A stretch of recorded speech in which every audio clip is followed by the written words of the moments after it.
Are we up? It's hard to tell from this end, you know. It seems there's actually a delay. When I click the start streaming button, it takes about 20 seconds before the thing actually becomes live. Here we go. Here's the twins.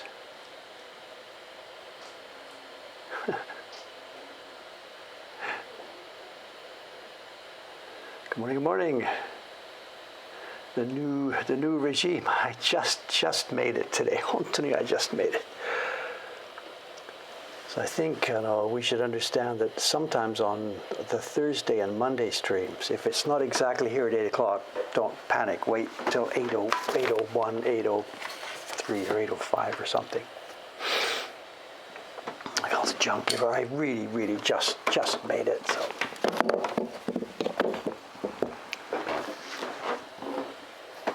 Paper is out. The paper actually, there's very few times now when I forget that, because that's alarm clock. It's first thing. Alarm clock 6, or I wake up naturally just before 6, and then stumble to the toilet, and then stumble to the freezer. That's become the routine. So it's very rare now for me to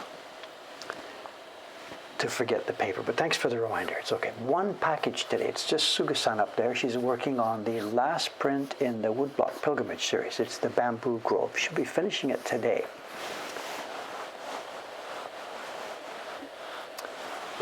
So God, this is not. Haven't done anything on this off the stream. Nothing. Haven't touched it. The last few days have been nothing special today. It's I haven't had time. I'll have this after the stream. It's this is breakfast this morning. Will be coffee, and this is a really nice one. There's no. I'm not making fun of this one. I eat this almost every day. It's mango in orange juice, and it's totally fresh mangoes. They're from, I believe, Mexico. It's mango, a nice fresh mango sliced into orange juice. So I guess you get about 2, maybe 1 or 1.5, or maybe 2 full mangoes worth of stuff here, and it's very nice and not artificially sweetened. So. Yeah, I've been for a swim. It's now three days. I was allowed to start Tuesday the 16th was the first day of the pool. First day is easy. I got this. I can do this. No problem. Bang, bang, bang, bang, bang, bang. 20 minutes.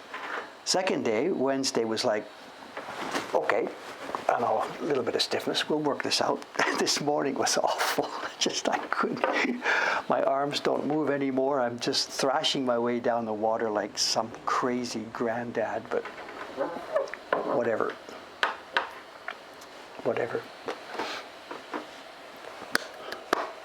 The liquid pancake. Actually, I haven't touched it. It's over there somewhere. I'm not really quite interested in putting that into my body. I don't know. I guess I will try it, but it's almost certainly just hot liquid, milky, with lots of sugar in it, so it probably really isn't something that's worth writing home about. But no, I'm sorry, I haven't tried it yet, so. So someone's saying rest days are important. The plan I have at the fitness center is what's called morning plan. I can use it in the mornings between 7 and 10, but I can't use it on the weekends.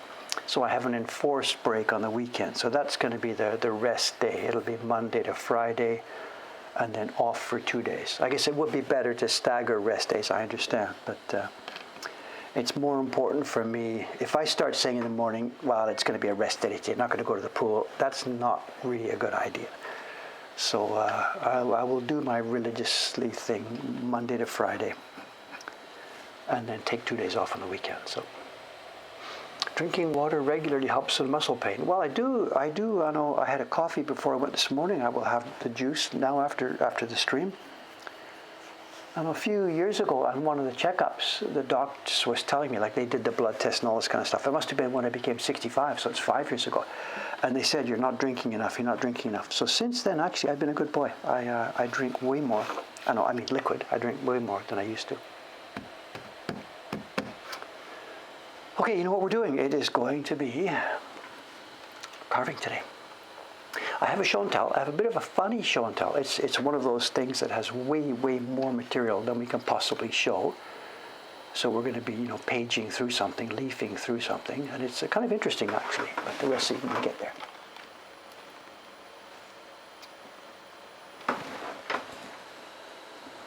we get away with the zoom that far? Just a second. Let me get it under the scope first. We're going to be here.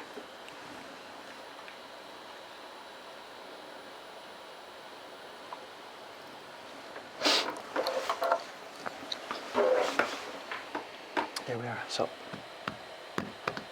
Dave can drink while swimming. Yeah, right. Thanks very much. Neither coffee nor mango juice is water. It's liquid. It's water. It's going in the same thing to show.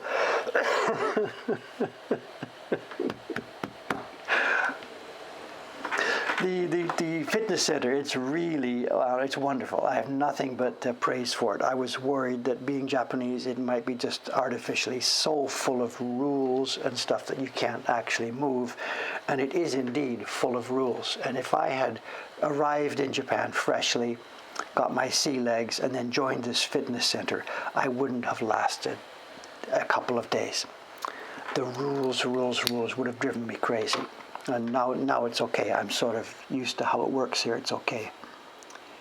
It's fine. And I'm completely happy here. The people are cool. The facility is magnificent. It's glorious. It's wide, clean, spacious. At my time of day, it's not so crowded. I have nothing negative. It's a glorious facility. I'm really going to enjoy this, But the rules. You will stand here while doing this. You will wear this while doing this. You will not touch this. It's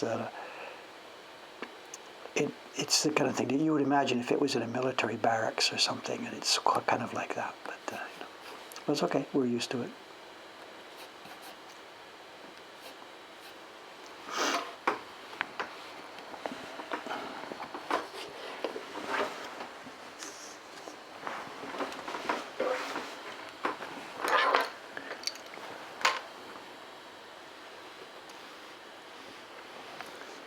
I got there on the first day. Tuesday was the first day I was allowed to use my pass, and I get there. I tried to avoid it. It opens at 7, so I knew there would be a bunch of regulars there at 7 who'd probably rush in to get their spots and all that kind of stuff.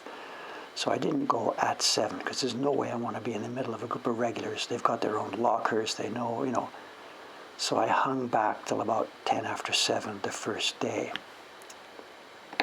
So by the time I get to the pool, people are thrashing back and forth, bang, bang, bang, bang, bang. So I get in the pool with my suit and my goggles and get in there and come to the pool side, and there's an attendant there. He recognizes that I'm new, so he comes over and introduces himself and says, "How you doing? And you're new here," and blah, blah, blah. And I'm like, "So, okay, good. Yeah, what do I do?" And there's 7 lanes in the pool, and they're all marked. And right away, I misunderstood what was happening. They're marked with 2 feet marks, like a 2 feet. And some are blue and some are pink. Okay, I got this. And then they're marked with the kanji, and it's the speed. It's the fast, non-stop through lane. It's the slow walking lane at one side. It describes them, what's going on. And 2 of them are marked for slow swimmers. One of them has blue feet and one has pink feet. The one with blue feet has a couple of people in it, and the one with pink feet has this kind of fat guy going back and forth, back and forth. So I stand at the edge there and I look for the slow lane with the blue feet, and there's 2 people in there sort of thrashing up and down, and I start getting into this one, and the attendant stops me and says, no, Moi, pai. That lane is full. And there's 2 people going back and forth. These are quite wide lanes. This is a normal, beautiful pool. And I stop for a minute because, I'm new here. It's full. And he says, yeah. And then he explains, the normal rule is 1 person per lane.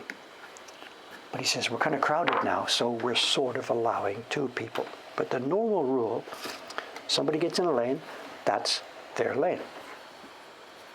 And I'm like,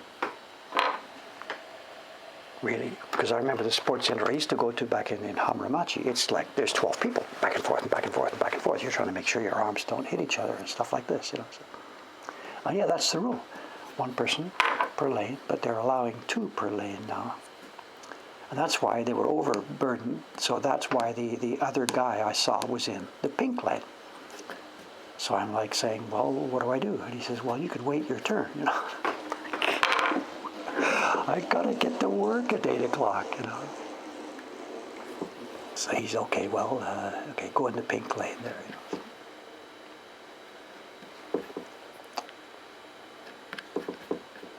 So that's where it sits. I know, you know, for now I just shrug, it's okay. There are rules, but clearly the rules are being bent and broken when practicality gets in the way and whatever. You know. And for the past few days now, I said I went Tuesday. It's been Tuesday, Wednesday, Thursday.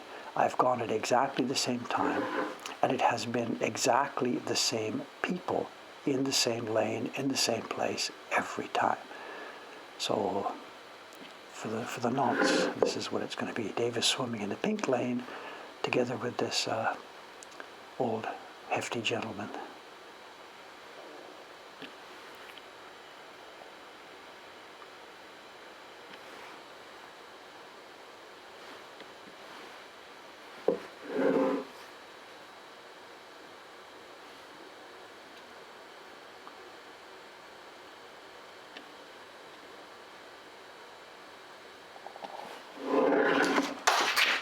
I got my glasses.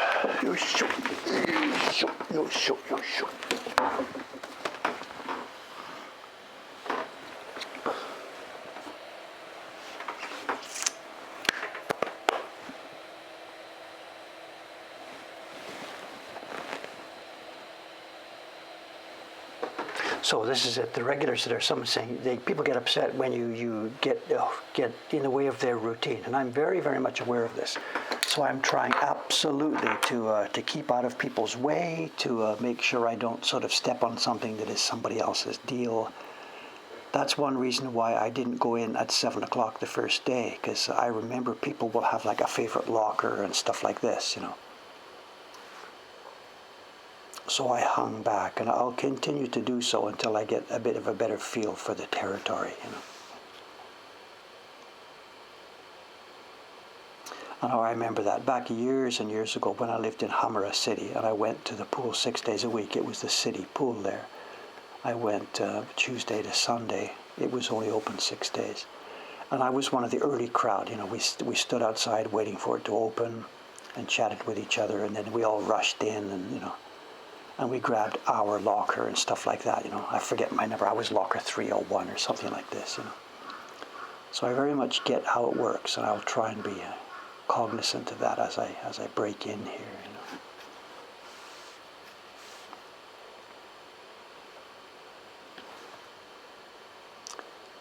So far, so good. I ache all over. My biceps are, even as I sit here right now, both biceps are I'm feeling pain in them, you know. It's okay.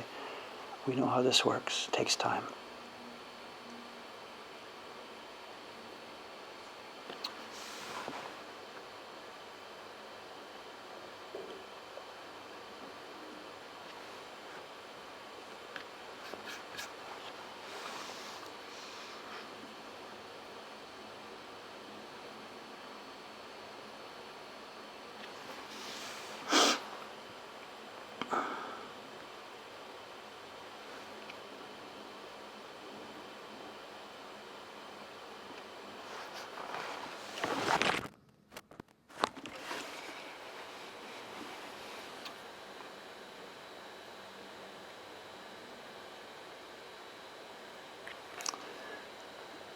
Not sure what other news there is. So there is actually stuff going on. The last few days here this week has been for us, you know, it's just extraordinary. We keep waiting for it to slow down, but it hasn't.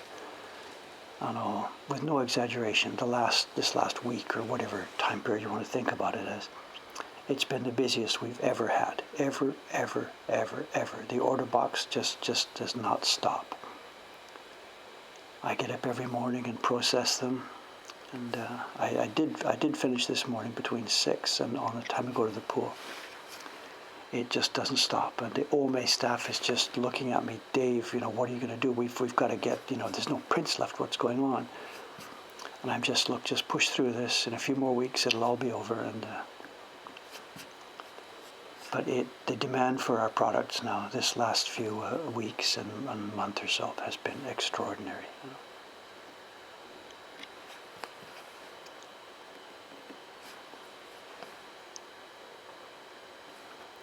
There is something news I do have to report. I know Australia. Those of you who saw the Instagram post I made a few days highlighting the super problem we have with Australia.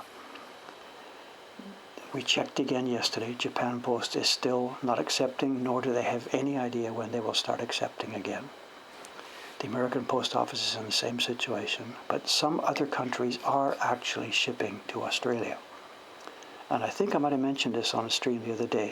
One of the collectors or friends in Singapore wrote to me and said, Dave, let's do this. If you send some of that stuff to me, I can send it on to Australia.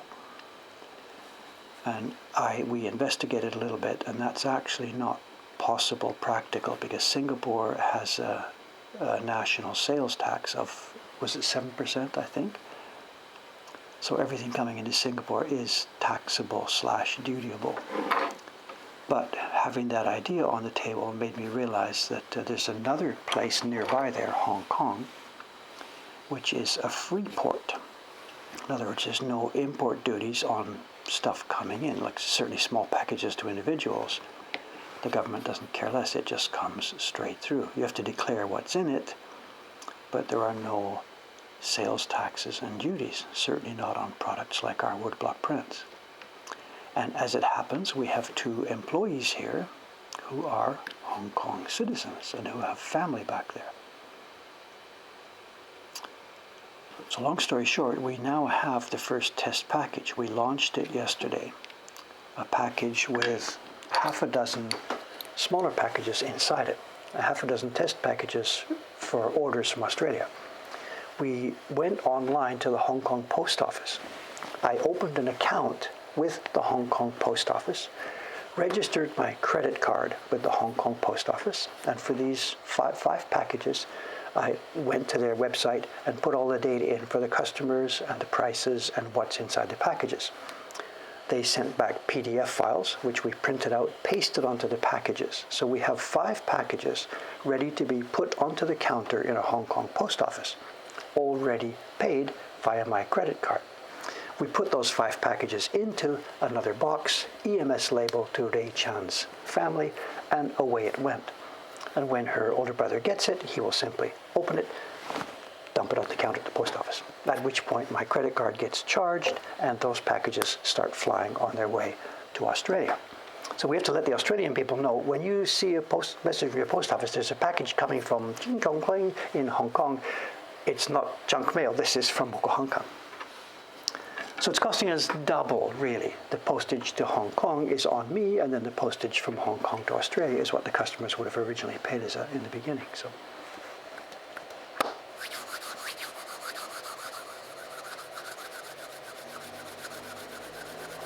So we're okay. We're okay. I know what will happen when it gets to Australia, we still don't know, because we are told, I've heard 2 sides of this story. People are telling me, Dave, it's not an Australian post office problem, it's the Japanese post office is not willing to spend the money to hire planes to take it to Australia, is one part of the story. But I read also in many news reports that the Australian system is jammed and mangled inside with like a 6-month backlog because of virus shutdowns and stuff like this. So probably it's a combination of both of those 2 things. I don't know. Anyway, we think we found a way through this. So when this first test arrives there in a couple of days, if it does actually clear through the Hong Kong thing easily, then we will then make a much larger shipment with a lot of the other ones that are backed up for Australia. So if you are in Australia waiting for something, cross your fingers and let's see how this goes.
I'm not sure Mr. Rodsan is saying here. Mr. Yamamoto's use of pigments seemed quite innovative in his recent prints. I'm not quite sure what you're talking about. If you've got a link for us, send it in. Not sure what you're asking about. Mr. Yamamoto's use of pigments. Send us a link, please. What's going on?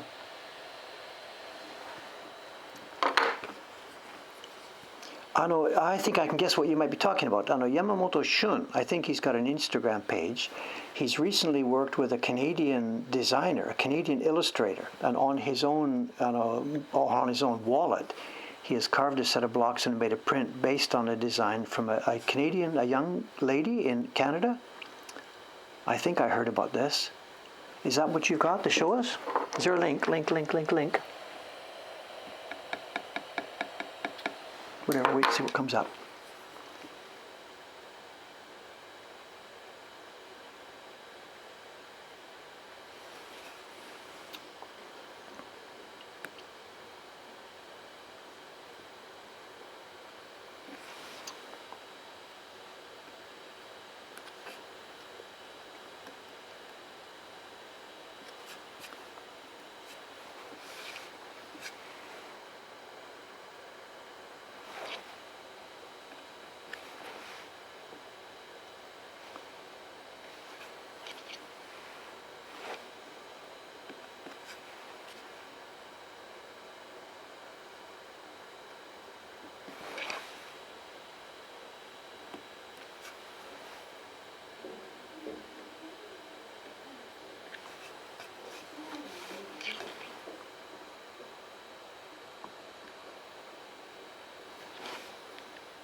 Let me check this link here just for a second, excuse me.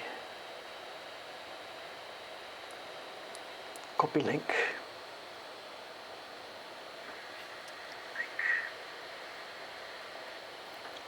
Excuse me a sec, let's have a look at this.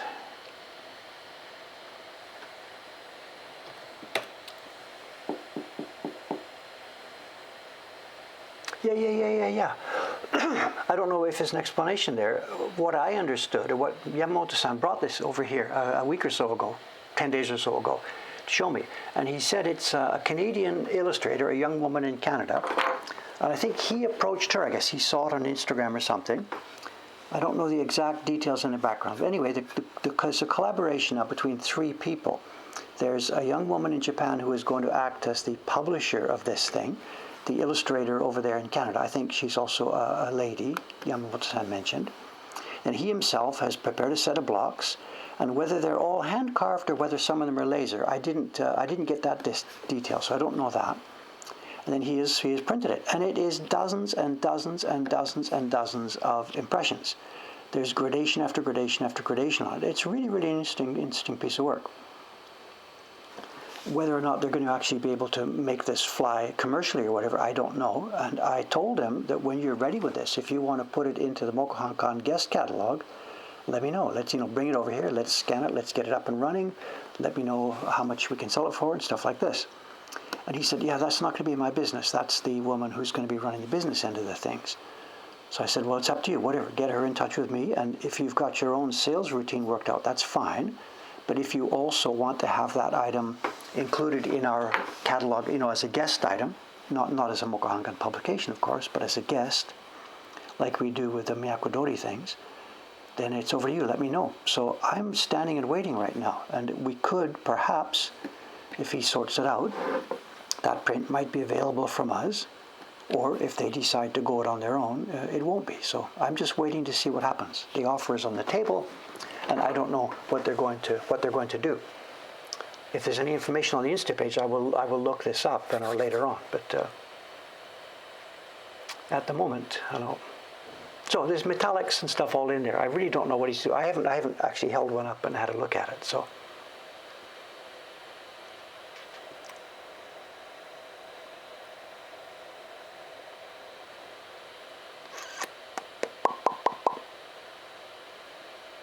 So we'll see. That's all I know about it at the moment. That's the full story that I know. I didn't realize it was online. We'll have a look later.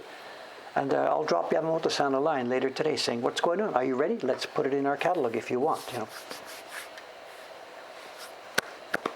So the government's going to crack down on my monopoly. Actually, that reminds me. I mentioned just now Miyako-dori. Link. Kashiwagi-san, the guy who runs the Miyako-dori company. The guys that are doing the laser carving? We have 2 of their prints in our catalog. Can somebody link to this? We have Miyako-dori prints in our catalog, the Ginza in the Rain and the Twilight at Nihonbashi.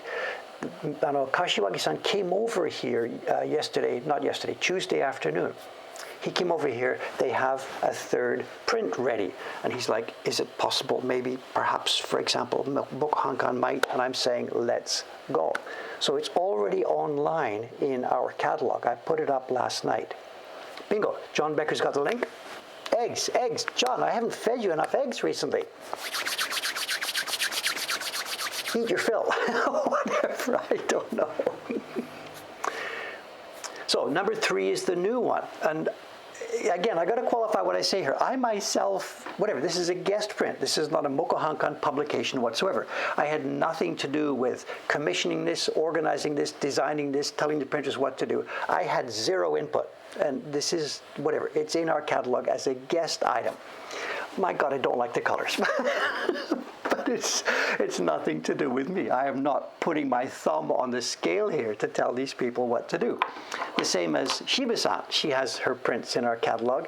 I just simply, we're going to be the conduit here to help make our own shop a little bit more interesting.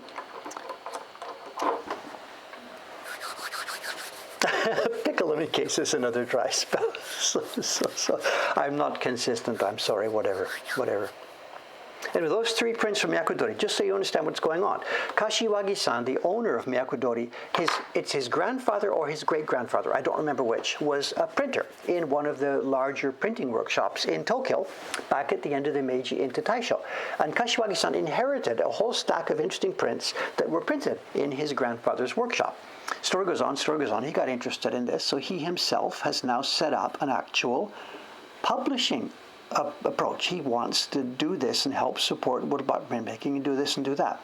And he's got another job which is involved with a technology / laser / engineering company. But on his own nickel, he has set up Miyako-dori.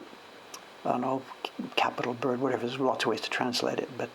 And what he is doing is he's commissioning and organizing woodblock prints using the laser technology of his company to cut blocks with a laser in both cherry and in Sheena plywood. And then he is hiring printers to do the printing work.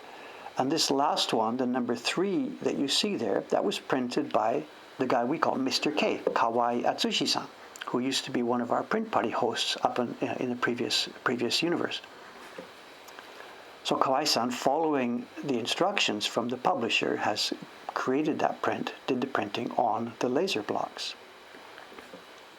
So we're happy to have it here in our catalog as a guest item. And it went up last night into our catalog. So.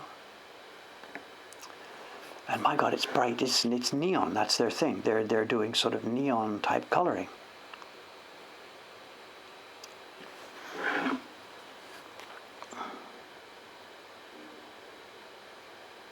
So going back to Yamamoto-san, if he wants to, then we will happily put his print also into the catalog as a guest item. So it's a win-win for me. It just makes our own catalog fuller and more interesting, and it helps those guys get some exposure and a way to actually sell. They don't have their own websites to do that.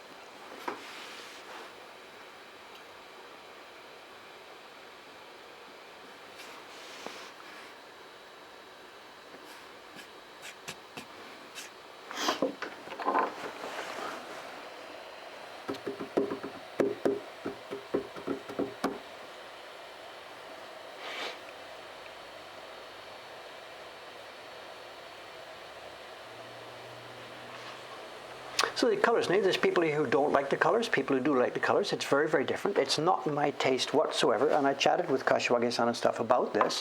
If I had been the person who had sponsored that project, and if I'd been talking to Atelier Sento, the young couple in France who designed it, it's very interesting. A very different print would have come to life. And it's really an interesting idea, that how much the hand of the publisher controls this. In the old days, it was, Watanabe-san down in his company. When you look at the Hasui prints that were published through Watanabe and the Hasui designs that were published through Doi Hanga, some of them are quite different. And it's the hand of the publisher you're seeing that is changing things, And this print from the young couple in Atelier Sento, if Dave had been publishing it, it would have looked quite different, For better or worse, whichever,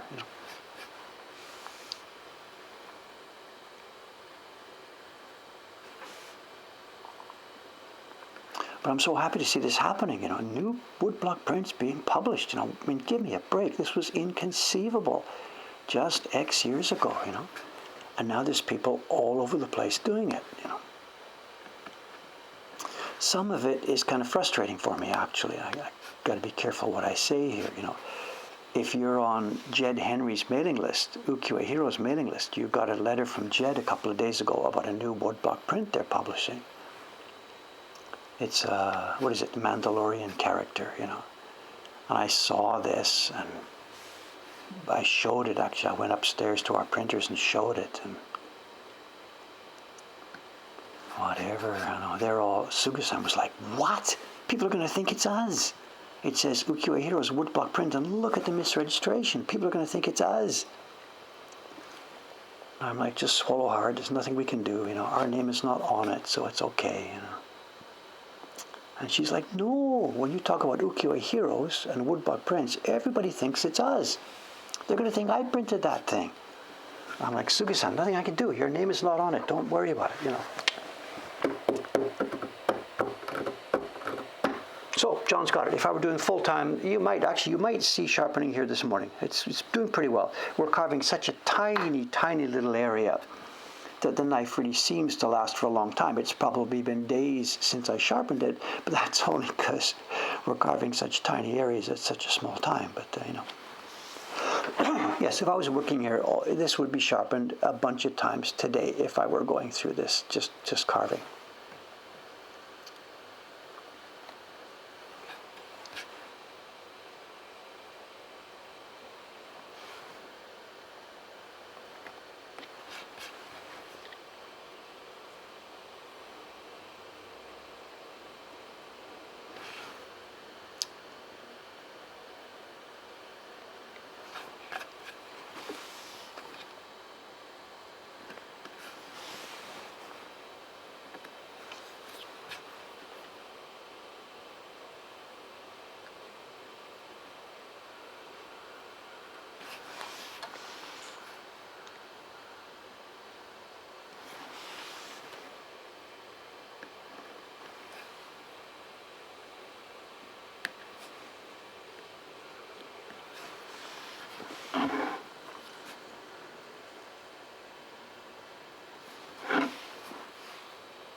Was that the new shoe lady? Did somebody walk by just now?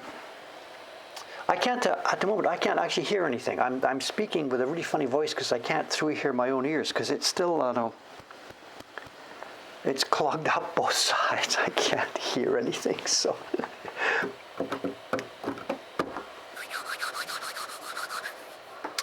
Someone's asking, any update on the potential Okada Oshio prints that could be made? There is a lawyers' meeting happening 10 o'clock this morning down in Kobe. I won't be at the meeting. I spoke last night by telephone extensively to the family, the family contact.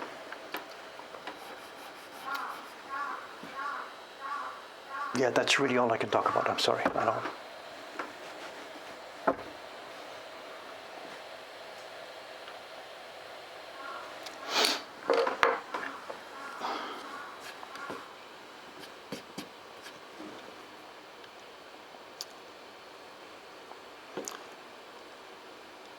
Overall, that situation, the lawyer, blah, blah, blah, blah, blah, blah, it is looking very, very positive, but there is a huge potential barrier still in the way to the point where I can't, make any announcements yet. It's looking really positive. That's all I can say.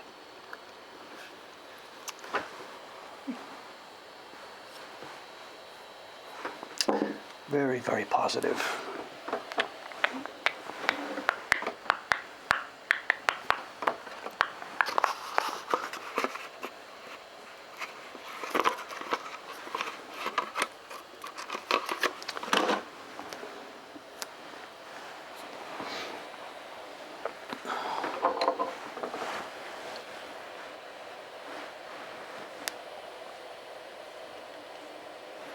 Dave, always the salesman. Hey, I was just answering the question. I've not been talking to you. Always the salesman, yeah, right. If. Where was I?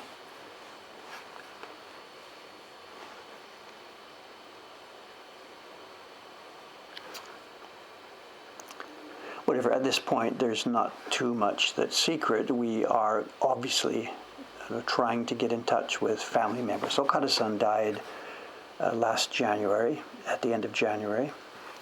And since then, we have spent a lot of time trying to establish step one, contact with family members, which finally did happen. It took over half a year to get that done. And then once contact with family members was established, move ahead with our request, which you know what our request is. And this is where lawyers come in. And things are progressing forward. And again, it's looking good. The family members are cool with this. But there's a major stumbling block still there. So. And it involves matters of a specific privacy that I just am not able to talk about. So I'm sorry to be coy about this. All I can tell you is that we are working on this. We are trying to make it possible to publish prints based on Okada-san's designs. It's obvious that's what we're trying to do. Will we be able to make it happen? It looks positive, but the final barrier is not yet breached, so we'll see. And it may not happen because of that final barrier. So nothing coy or teasing about it. That's just simply where it stands.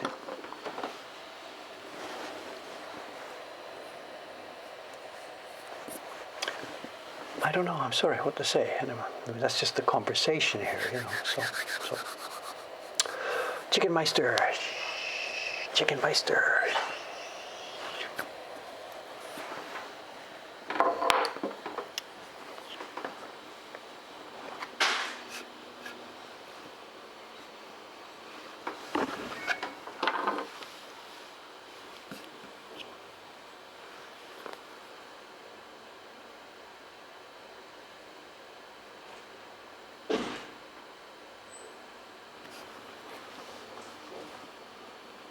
There are things that I can't talk about that, though. Okada-san, in the course of his lifetime, he dealt with many, many publishers, and he dealt in many, many arrangements. Sometimes he did work that the company published, and that the company would take over the copyright. In other words, they ordered from him some illustration, and it became their property.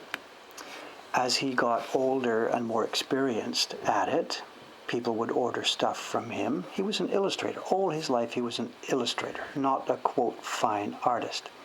So nearly everything he produced was ordered by magazine publishers, book publishers, publishers of one sort or another who put in a request. We want such and such.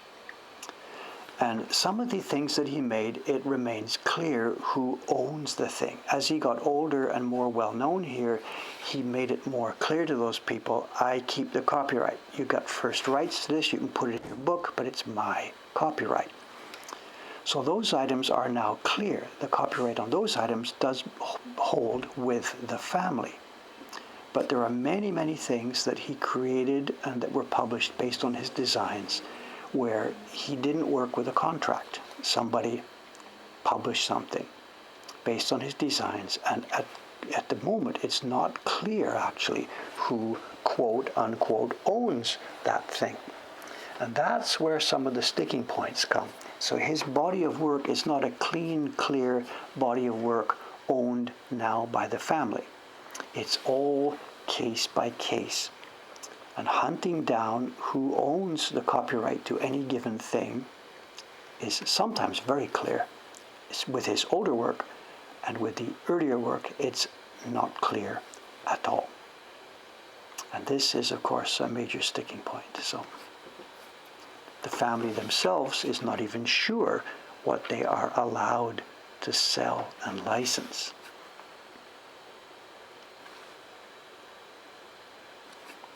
So this is where the lawyers come in. Part of this is where the lawyers come in. So the reason I've been, not really talking about this too much is because I couldn't make any announcements and still can't make any announcements because I really don't know what we are going to be able to do with this stuff.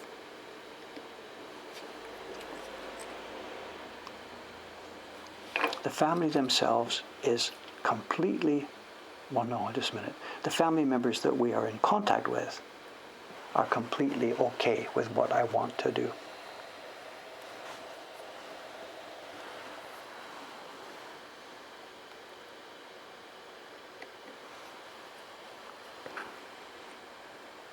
So I guess that's it. That is the story, and we'll just have to sit and wait and see now where this goes.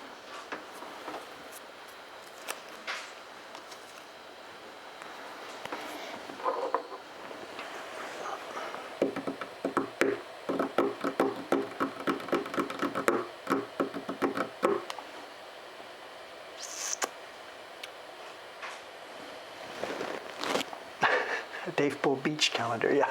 No thanks. No thanks.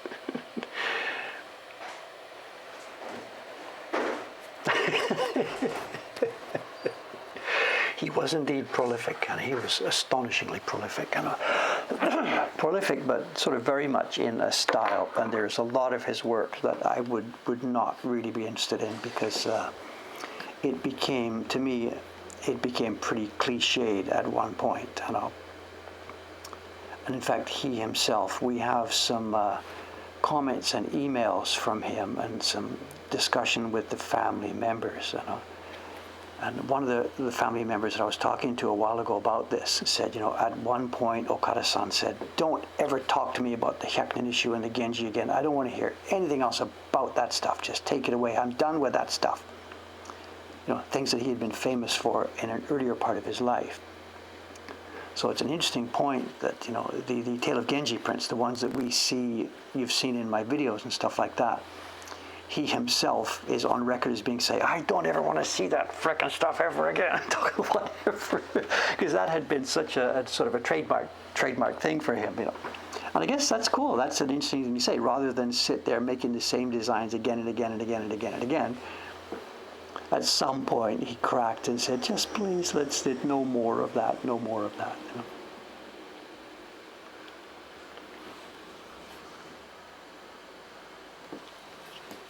So if he were sitting here and if I said, "Look, I think I'd like to do some of those Genji designs," he'd probably just facepalm, "No, please, let's not go there," you know.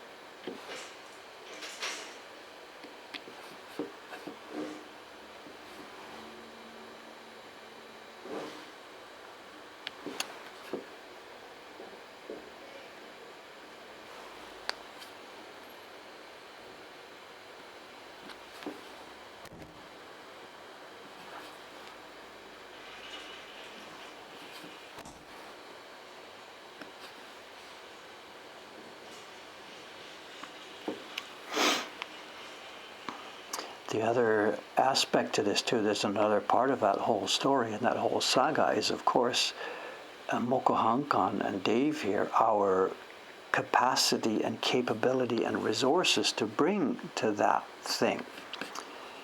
As I said, you know, ever since Okada-san died, even before, we've been, you know, tossing the idea around to work with Okada Designs. Of course we have been for years. You know. He was in my kitchen dining room in 1989 or 1990. He came for a visit and we sat there talking, and he's like, "We got to work together, you know." And I'm like, "Yeah, we got to work together." And we never got around to it. I was busy with my stuff and he was busy with his stuff, and I was never a publisher anyway back in those days. And then by the time I got to becoming a publisher here at Mokuhankan, we started our own projects. I didn't think of starting with something complex like Okada-san. And by the time finally we got some resources here, a couple of other carvers and me and Dave, and that's it. Okada-san died, you know. So it's been on the table for literally decades. I wrote to him back in 1984 asking for permission to use his pictures. You know, I talked about that in the video. So this has been cooking for decades. And the frustrating thing is now that it finally sort of looks like it can become possible legally, we're swamped with work. You know, our own projects have taken off and we're swamped.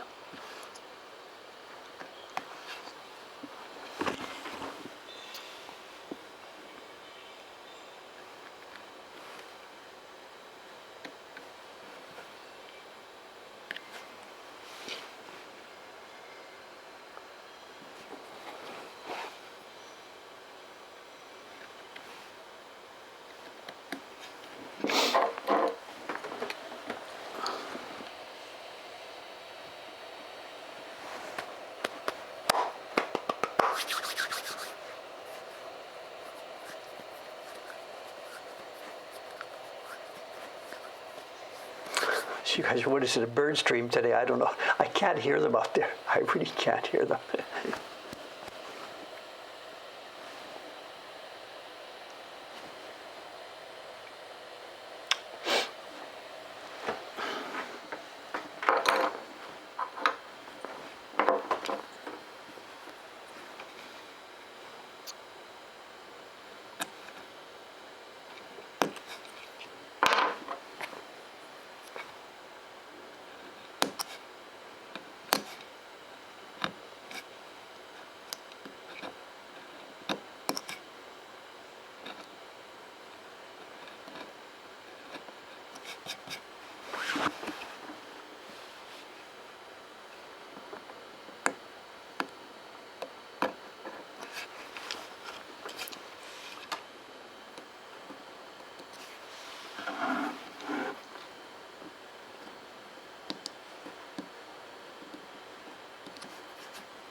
Can't get that song out of my head now. Somebody mentioned it a few minutes ago, and I can't get that song out.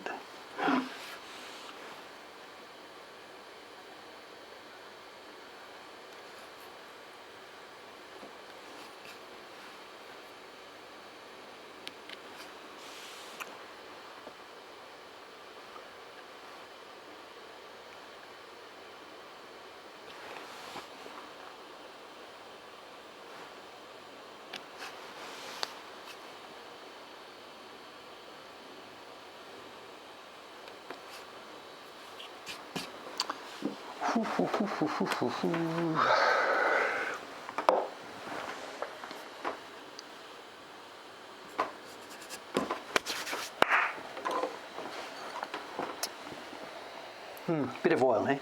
It was getting a bit fuzzy. My hand has gone back and forth, rubbing all over this thing as I've been carving. And a bit of camellia oil touches it back up again, makes it transparent. You can see the lines much easier. But I can't put oil all over the whole thing all the time because it would just dissolves the paper. So any oil you're putting on is just a little bit at a time.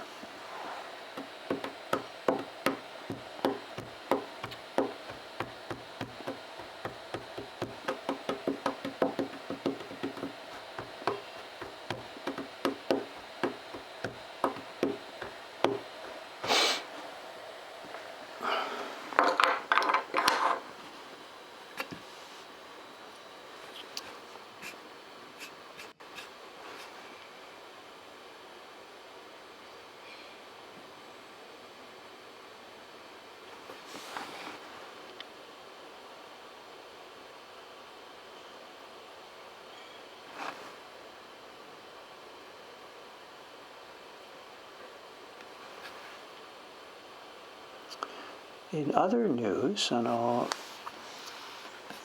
printers upstairs now, Ishikawa-san and Dei-chan, they have both turned in to me their finished batch of prints for the December print. You've heard me mention it, in the past streams for the past week or so.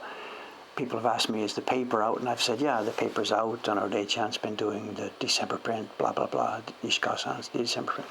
Anyway, both Dei-chan and Ishikawa-san have now turned in to me the December print. We have one more batch to come. That'll be printed by, I think, Chiharu-san out in Nagano. But anyway, the first two batches are in and complete. And that means that last night, for the first time, I was able to, up in my room there, I was able to lay out the complete set of prints for this year's subscription series, the Koryusai designs. We played it, what can I say? We made it up as we went along. We had a rough idea of the 12 designs we wanted to put into the series. We didn't stick to that. And partway along, we changed our mind on what images to include. And this happens all the time with me, with us. This is why we don't announce in advance ever the complete designs for a series before we start it. I've never done that in all the years I've been doing this, But last night, I myself had a little private showing. All 12 prints side by side. And they look great. And we've actually done a good job, not just individually. We've done a good job with getting the flow, the architecture and the flow. It's not perfect, actually. I don't need to go into it as to what I think is wrong with it, but there are some that if I had the choice now, I would change the order between a few of them, because the flow doesn't quite work as well as it could have done. But it was inevitable. We just didn't know what was coming up when we were doing each one. So, but we have done well. It is a beautiful, beautiful, very original set of prints. They're reproductions of a Koryusai thing, but we have very much made them into 20th century, 21st century objects. So Tom's got it. Now we need to visit Koryusai's grave. Is that accessible? Is that a thing? Hokusai's grave is just around the corner, but Koryusai's grave, if you know anything about it, Google it up, find this.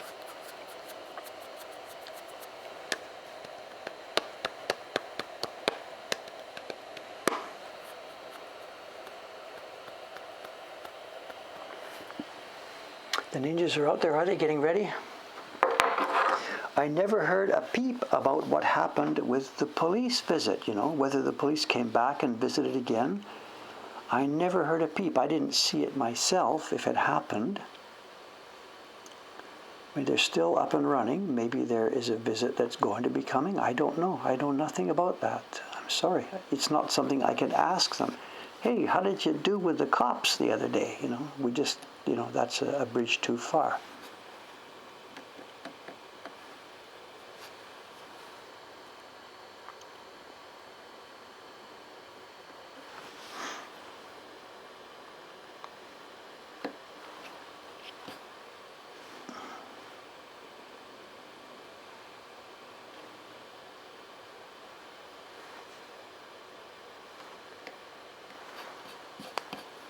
So far, from every part that I can tell, they've been good citizens here on the street. They've helped with the cleanup that last Tuesday.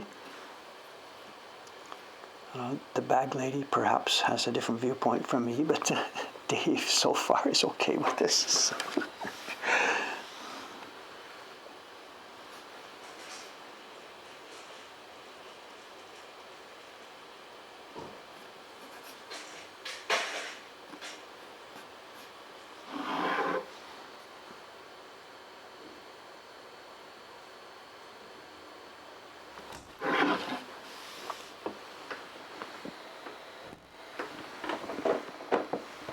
I hear a truck outside. Is there a truck?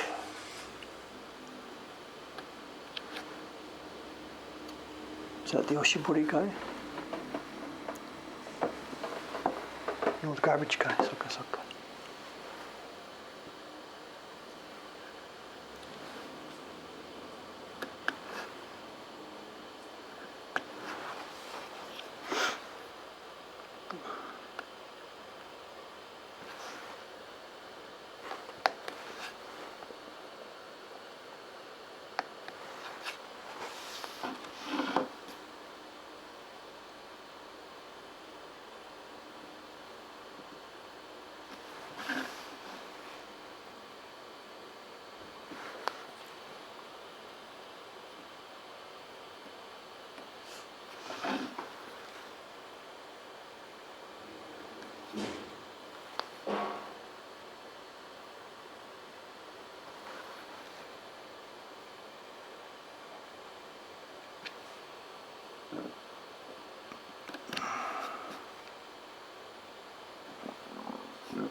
Okay, I think the top end of this thing is now done here. Let's have a look.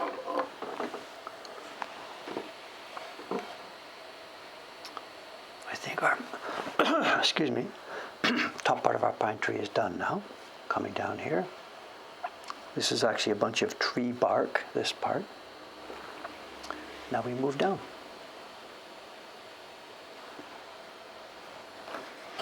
I think probably for today, after the stream's over, I will be working more on this because really the printers upstairs now are getting really nervous. as I mentioned, Ishikawa Sanadechan, they finished the December print.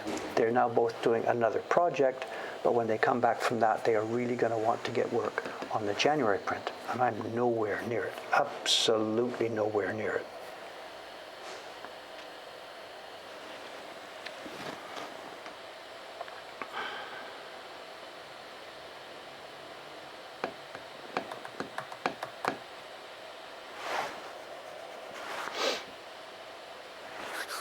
Dave's quick wit with the movie titles. I don't have any idea what you're... Yes. I don't have any idea what you're talking about.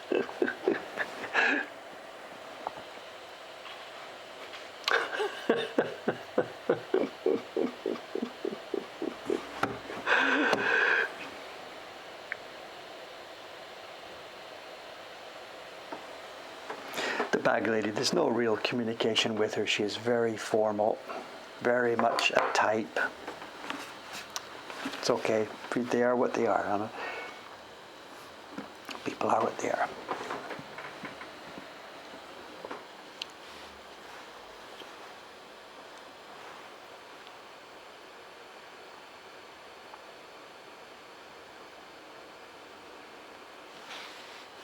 Oh, this is cut already.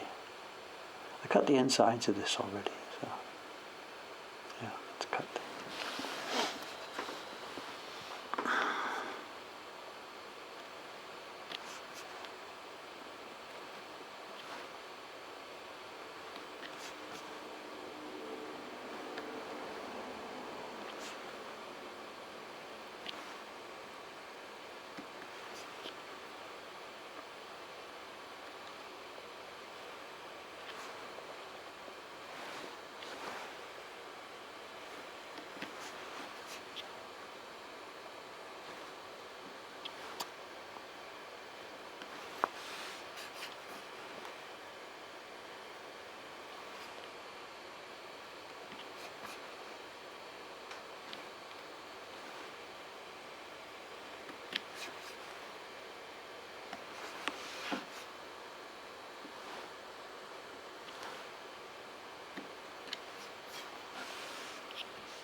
Today at the pool, I know, when I was in the change room just finishing up, I noticed something I hadn't seen on the previous couple of days I was there. Today's my third day, and as I get a bit more used to what's going on, you look around and you see more stuff, what's going on. And I noticed today in the change room there, coming out of the pool, there's a little machine sitting at the corner right by the door, and it turns out that it's a spinner, and I'd never seen this. It's a swimsuit spinner. You drop your swimsuit in there, press the button, and 5 seconds later it's bzzz, and the water is mostly taken out of it, And we do this ourselves for our printing brushes. In both of our workshops, in Ome and here, we have a big plastic salad spinner. And you put your brushes, after you've finished printing, you wash your brushes, and you can shake them out a little bit. But it's a very damp environment here in Japan sometimes, and they might take a long time to dry. And the water is up inside, the water on a brush, even if you're careful, the water gets right up inside under the wood up there, and it really doesn't dry out easily. So we use a salad spinner here. And we've got a salad spinner up there, and there's a brush sitting beside it. Because when you've come out of your printing, if you've only used one brush, you can't put it in a salad spinner because it goes wonky. So there's a brush sitting there for balance. So you wash your brush, chafe it out, put it in the salad spinner, for 3 or 4, whatever, a minute or so, and it gets a lot of the water out. But this thing today, I threw my swimsuit in there, closed it, opened it 5 seconds later, and that thing's dry. Like there's no water left in the swimsuit. I thought, I wonder how much these machines cost. We can put a couple of our brushes in there, and wow. Potential for disaster, though, if you get a bit off balance. I don't know. Take him to the pool. I tell you, that's one way to lose my gym membership right away. That gaijin, did you see what he did? The pig. I would be hung from the nearest beam. Look for a used one. Maybe. Is there such a thing? Maybe I can buy some from Iran or something. They've got a bunch they're trying to get rid of, I hear. I don't know. I don't know.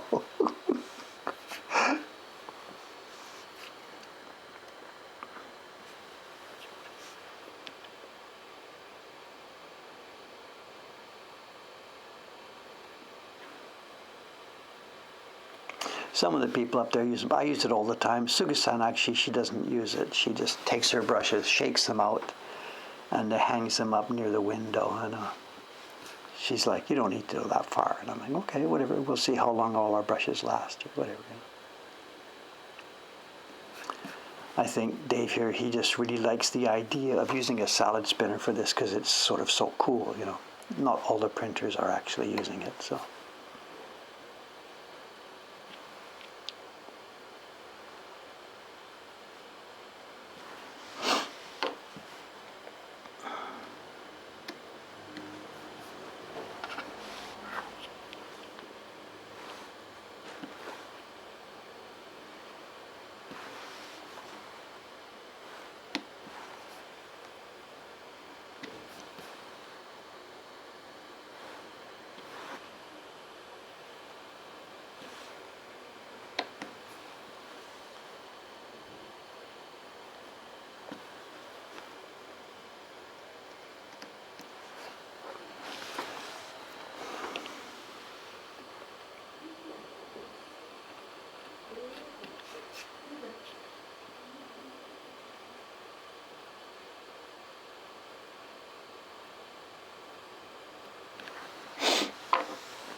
Are we okay for time? I wasn't watching.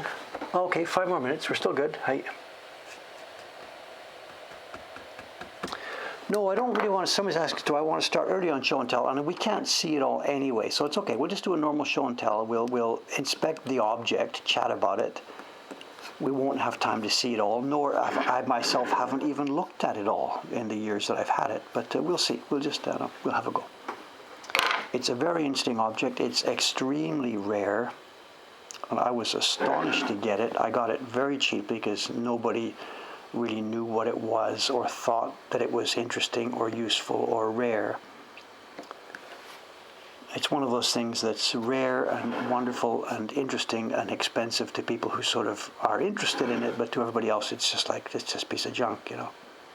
So we'll see. Anyway, we'll talk about it in a minute when we get there. But to me, it's an absolute treasure, and we can learn so much from it.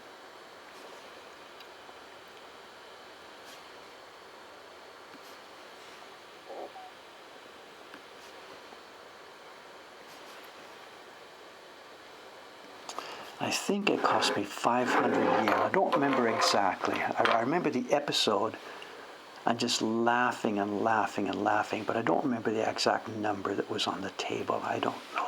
We'll see. Doesn't much matter. It was essentially free. I think 500 yen. I'm not sure.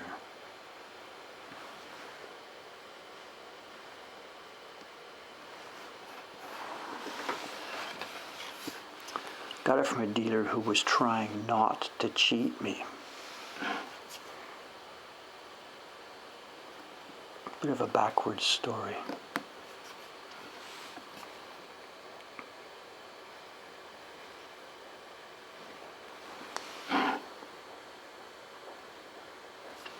I remember where too. That long gone bookstore. That's long, long, long gone.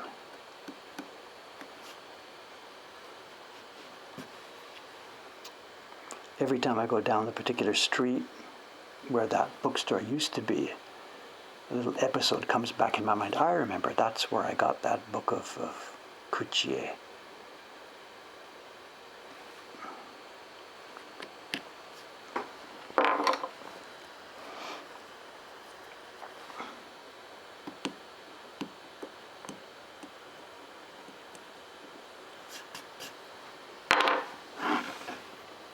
Sashie, ne? Sashie. Kuchie じゃない、Sashie. Kuchie, mouth pictures, literal translation. Kuchie are the woodblock prints that were put into magazines in the late Meiji era as frontispieces. They're called Kuchie or Sashie. And the book we're going to look at today is a collection of Sashie. They are illustrations from magazines of that type from the 1890s or so.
Okay, are we good to go? Our buzzer's buzzing, bells ringing. It's strange to me today. I'm talking, but I can't hear. They're both still blocked. Domo, arigatou gozaimasu. Domo, thank you. No idea what that is. From the post office, not Takubin. We're not expecting anything at the moment. Japanese post office, so it's not going to be Amazon stuff. Okay, let's move away just for a second some of the windows here.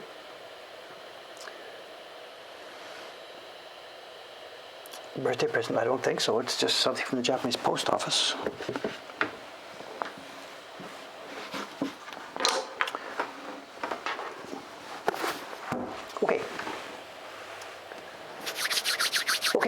Okay. As I said, what we've got are sashie. I should have brought from Ome. I have in Ome a bunch of actual Meiji era magazines. The magazines that were printed on printing presses. This is 1890 to 1900, 1910, that kind of era. The magazines themselves were done on printing presses with movable kanji type, modern type stuff, and they would go into a ka-chunk printing press, oil-based ink. When the magazine itself was made, they would tip in a separately made woodblock print as a color insert at the front of the magazine. These are the kuchie. That's not what we're looking at today. The kuchie are woodblock prints. They were folded in thirds and they would be tipped into the front of the magazine itself to help sell it. But in the body of the magazine also were many, many, many illustrations. And they were designed by the same people who did the kuchie. Toshikata. I think these are designs by Toshikata. Toshikata was one of the main designers for this, and when the magazine people were talking to him, okay, the magazine 2 weeks from now, it's going to be published September the 14th. Every second Tuesday, we publish this thing. Here's the story. And he'd get a chance to read the story, and he would have to come up with maybe 3 or 4 cuts, illustrations, to go inside the magazine, and then one for the kuchie. And these magazines, they were weekly magazines, and some were monthly magazines, and some were bi-weekly. There was all kinds of them, and they were all full of these illustrations. So the guys who were doing this, Kajita Hanko, Toshikata, or Mizuno, or whatever, all the people who were doing this, they had studios full of men helping them. They were men helping them, because these orders would be coming in from the publishers to illustrate these stories. And it was a massive, massive business. The publications were, as I said, weekly, bi-weekly, monthly, and they were full of illustrations. John's got like Mizuno Toshikata, so. And looking at the pictures on this one, I believe, there's no name, there's no seals, there's no nothing. I believe these are all Toshikata. And what I suspect we're looking at here is a collection of sashie pictures. And look at this. There are hundreds and hundreds and hundreds of them in this little book. And what we've got is a collection of proof copies. These are not magazine pages. These are proofs from the printing blocks, printed on super thin paper, back to back, and then at some point someone has made a collection of these, stuck them in, glued them together, sliced it up, and made an actual little privately published album of it. And all I can guess is this is either, well, it wouldn't be from Toshikata's workshop himself, somebody in one of the printing companies, maybe the press guy who sets these up, he's proofing some of these illustration blocks before actually putting them in the press to run the magazine. The things had to be proofed, and maybe they took a proof copy, sent it back to the carvers, or maybe these were proofs taken in the carving workshop partway along before they did the touch-up work or something. I don't know who or why or what did these. These are not the published form of the illustrations. These are somehow proof prints taken from the blocks. And we have a collection, and they seem to go in line with the stories. We will see episode 1, there's the salesman here at the lady's door. His hat is on, there's an umbrella. He's got this black thing on his back. And then the next illustration, we see the salesman, same clothes, same hat, same black. He's moving along and seeing something. Then we see the next illustration, there's action happening. So they seem to be in order, and they seem to have the same characters, and then a character will disappear and another character comes in and we see that character for a while. And what I'm guessing we have here is a collection from a serial, a story that was serially published in a magazine that went on for years and years and years and years and years. And somebody in the production chain, proofing for the carver, proofing for the pre-press, somewhere along the line, or the person who was the garbage man who collected the wood blocks before throwing them out because they weren't needed anymore, somebody took proof copies, and we have them here all the way through. They're not all done with the same quality of printing. Some have too much pigment, they're pressed too hard, some are thick, some are light, some are thin. They're not all beautiful woodblock prints, but oh my God, to study the carving. And that's the story about me and the guy at the bookstore. I'm walking down the street. I've been in there's a Sento, a public bath, behind the Matsuzakaya department store near Ueno. And this is on one of my first visits to Japan. I want to try, I've heard there's a public bath. I ask at the police box, where is there a public bath? He points this one. It's behind Matsuzakaya. I come out of there, walk down the main street. There's a bookstore on the right-hand side, and it's got a wagon outside. What are they called in English? I don't know, a bookstore has it's a trolley with wheels, and there's books outside, 100 yen, the bargain bin, whatever. And there's this book in there, and I think it's 500 yen. It might have been 200 yen, whatever. I don't even remember. And this is a part of town where tourists come and stuff like this. So he's written in sort of scribbled English, I don't know, something about magazine pictures or whatever. And I picked this up and I started looking through this. And I'm not very experienced yet, but I've been carving for a while. It wouldn't have been on one of the first visits. I must have been living in Japan by then because I'd been carving enough to know what was going on here. So I picked this thing up and look at it. And I can see what it is. I can see that these are carved wood blocks. There's places where the knife has popped and clicked, some of these places. And there's kasure carving, scratch carving all over the place in these things. And I can see the wood grain at the back. So I pick it up from the wagon, I go inside, and I'm going to buy this thing. And the guy tried to avoid tricking me. He's like, this is not woodblock print. This is not ukiyo-e.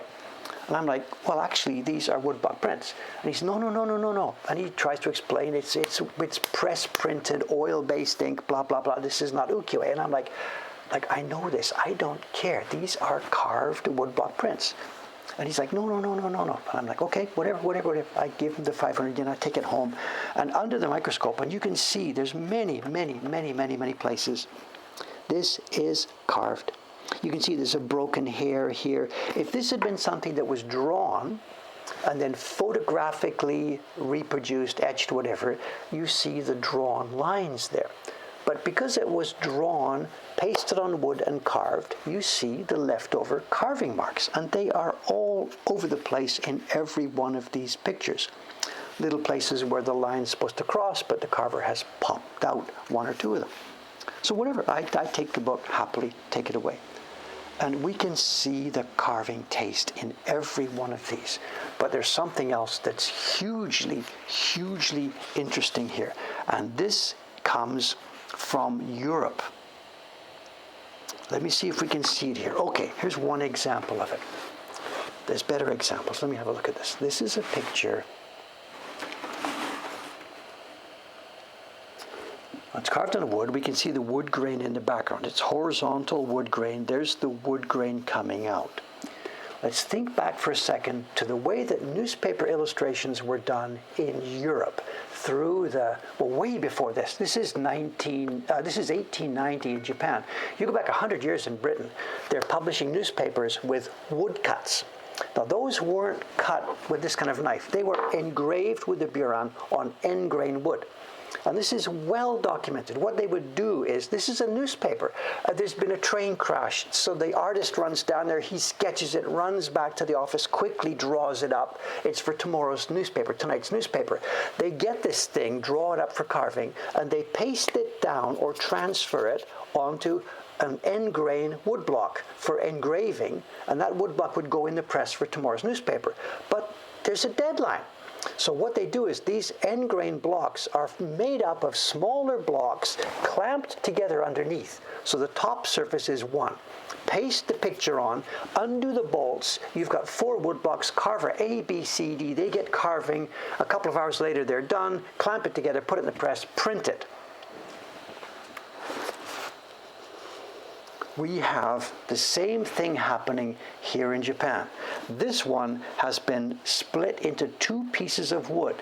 Before they start carving, they got 1 piece of wood, 2nd piece of wood, clamp them together on the back or paste them together or tape them together, put the image down, cut it apart, carver A gets going, carver B gets going, they carve up to the line. Somebody glues it back together, the last guy, carver A or B, finishes off in between them, and in it goes to the press. But these pieces of wood, which started absolutely flat, have warped and twisted just a little bit, and we can now see the line here where the 2 blocks join. Let me grab another example. There are examples all the way through. Here's one. There's the white line. This thing was cut into at least 2 pieces and maybe more. Carver A did the top part, carver B did the bottom part. And it went back in the press, and if you had a copy of that magazine, if you could inspect 1,000 copies of the magazine, the first one would be clear and clean, but as the magazine went bang, bang, bang, bang, bang, bang, 1 block starts to warp a little bit, and you start to see this crack. So that's what makes me think this book is not the carver's workshop testing these. This book is something that happened after the printing was done, after the magazine was finished. They're throwing the blocks away. Somebody, I think, just was in the chain. He's the garbage man or whatever. Or the kid says, can I take those home? Yeah, whatever, kid, take them home. I don't have any idea. Look at this. Carver A on the top, carver B on the bottom. He's carved this line a certain thickness. Carver B has carved it a little bit less thick. And actually, they don't quite match up when you get to it. And we see this all the time in those old newspaper illustrations. If you go back to some website that shows newspaper illustrations from British newspapers, the Illustrated Evening Post or something in 1895, you will see exactly the same thing in those. A big difference between these and the Western ones, the ones I'm just mentioning, the Western ones were done on end grain wood, and it was boxwood, usually, sometimes maple. But you think about a tree sliced this way. They're engraved on end grain wood. The Japanese style was different. This is all on what we call on the plank, the flat side of a wood surface. The same thing you see me doing here. And we can tell from the wood grain that shows up in many of these things. So the research that's now waiting to be done on this volume, I think this is Toshikata, going by some of the men's faces that I see here. But which magazine it's from, what story this was that was being illustrated, I don't know. This is one thing here. This is why I think it's Toshikata. This guy here in this same kimono, he comes back in this book again and again and again. And I have in my collection of kuchie, book 1 of our volume of kuchie here. Where is it? Hang on a sec. Go through. Here we are.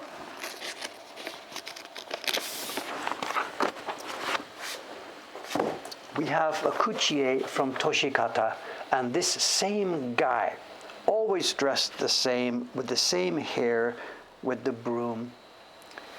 So this would have been the frontispiece for a magazine that had this character. And this would be one of the inside cuts from the story that was going on. The same one or a month later, whatever, because this guy comes back in this book here again and again and again. We have him here. And here he is in the kuchie. So that's all I know about this. It's waiting. I've had it now for years and years and years and years and years. I haven't done anything with it. It's waiting for someone to do a bit of research, go to one of the old libraries, look for the magazines. They're all in the National Library here. Those publishers had to register the magazines with the National Library. And it would be somewhere from all in 1890 to 1900 to 1910. That's a pretty big window, but these things come from somewhere in that area. So a bit of research would do it, a bit of research would find these. Here's our man again. Here he is. Same kimono, same clothing, same hairdo. This is our guy. And this is Mizuno Toshikata. This is a known kuchie, and the date on this would be known easily by researchers. What a gem, what a treasure. I mean, it's not useful for anything. For somebody else, it's garbage. For me, it's a collection of like 250 real original woodblock prints from the Meiji time. They're not printed with a barrette. This is not a printer sitting down printing. This is printing press. These are, what you're seeing is ink. It's oil-based ink printed on blocks that were carved by hand. Someone's asked me, is this book the only one made of these proofs? How do I know? I have no idea. Just I found this on the wagon of a bookstore, used bookstore. I have no idea. But if somebody had the time for it, they could go to one of the major public libraries that has collections of those magazines from the Meiji era, look through the magazines until you find these illustrations. Domo, arigatou gozaimasu. Arigatou gozaimasu. Domo. Thank you.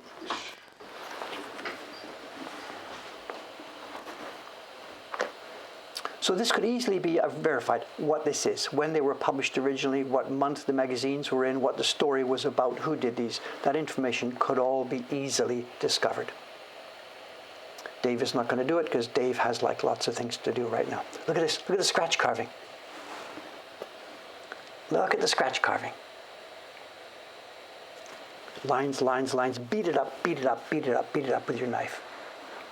And these guys were so fast. So fast. I mean, literally, some of these were weekly magazines. The story text would come to the designer's workshop. They have a huddle, decide what to draw, and out it goes to the apprentices, the deshi. The main guy would maybe do the first rough sketch. Toshikata would say, okay, let's do this. Man, woman, bridge, and then over to one of the team, and the team would start drawing and painting and drawing and painting. And once they've got back their 4 or 5 illustrations for this week's magazine, that will be done by the end of the afternoon or something. That goes to the woodblock work. They paste it down and get carving. And a few days later, the blocks are done over to the publishing company. And weekly magazines were published this way, with many dozens of woodcut illustrations in the weekly magazines. Astonishing, astonishing. Stuff that would take us now months to make, those people made just in a few days. Somebody's mentioned it. College student in need of thesis project. Well, I have a dozen. I have 100 of them. If you're a college student interested in Japanese art, you speak Japanese, you need access to Japanese resources. If you want a thesis project, I can feed you enough thesis projects to take care of a class of 30 people.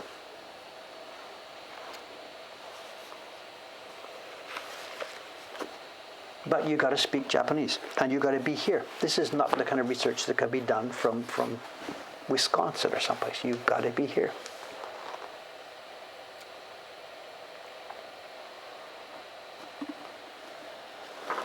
Okay, we're done. It's Thursday. We're done.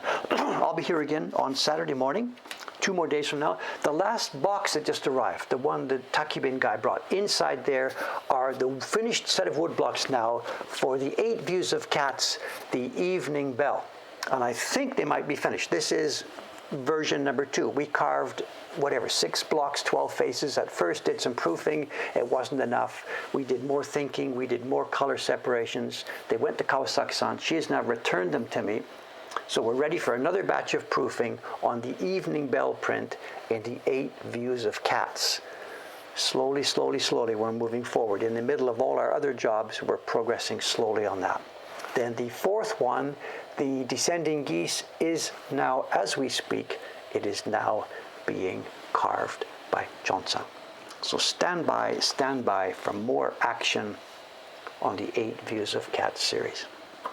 Okay, I am out of here. I gotta try and get the water out of my ears. I don't know how to do that. See you Saturday morning, a couple of days from now. Let's put out the upside camera.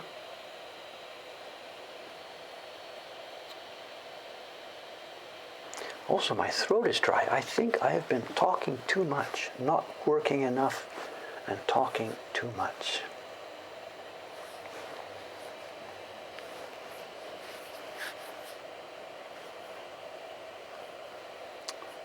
There we go. There's our last person going by. Okay, bye for now. See you next time. I can't blow my nose. It just makes it worse. See you next time. Bye for now.